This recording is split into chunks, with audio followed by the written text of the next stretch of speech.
So for the first part A of this problem, it wants to know what the spring constant is. So we know that the bungee jumper's weight is 780 newtons.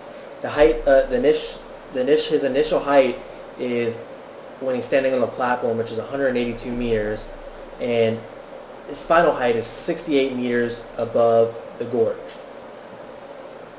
And then they also give us the length of the unstretched bungee cord, which would be 30 meters.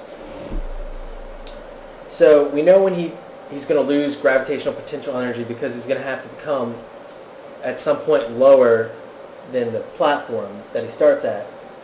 But some of this potential energy is going to be converted into elastic potential energy. So we know the loss of potential energy, gravitational potential energy, the formula is this, and the formula for the gain that is going to have an elastic potential energy is right here. So the total conservation of energy is going to be this equation, 1/2 times k times x2 equals mg times height. So we basically know that this is going to become our spring constant formula. So we basically want to find out the numbers we need to plug in. So we need to find the change in height and the length of stretched cord, which is x. So we know he initially jumped from a height of 182 meters, so we're going to do 182 meters minus 68 meters, which gives us 114 meters. So we know that that is the stretched length of the cord, and then the unstretched length of the cord is 30 meters.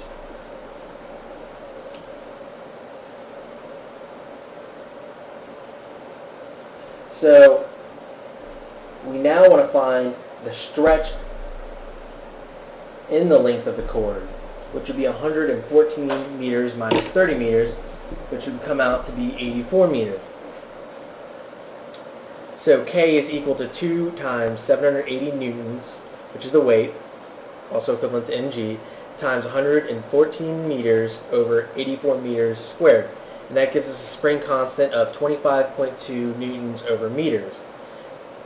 And that's for the first part of the problem, which we'll need to solve the second part, which says, at what speed is the jumper falling when he reaches a height of 92 meters above the gorge?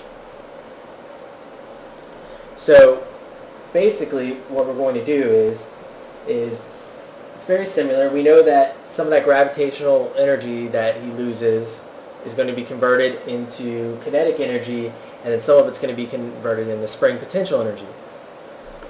So we have the formula here, and we know that 184 meters minus the 92 meters that he's going to be jumping to this time, which is going to be where we want to find the speed of. So we know that's equal to 92 meters. So we plug these two numbers in, and we get 71,760 joules for the potential gravitational energy.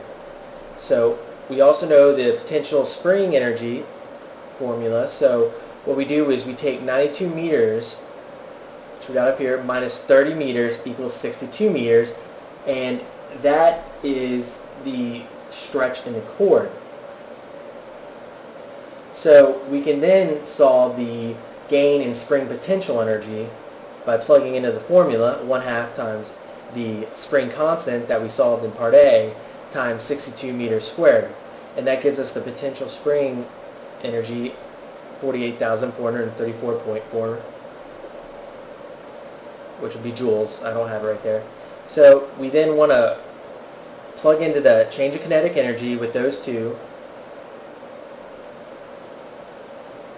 and that is going to give us 23,325.6 joules. So we also know the mass is going to be the newtons divided by the gravitational acceleration equals 79.6 kilograms. So we now know the weight. So then we just plug it into this, and we rearrange. Well, we rearrange first, and we just plug numbers into that, and that gives us the velocity of 24.2 meters per second.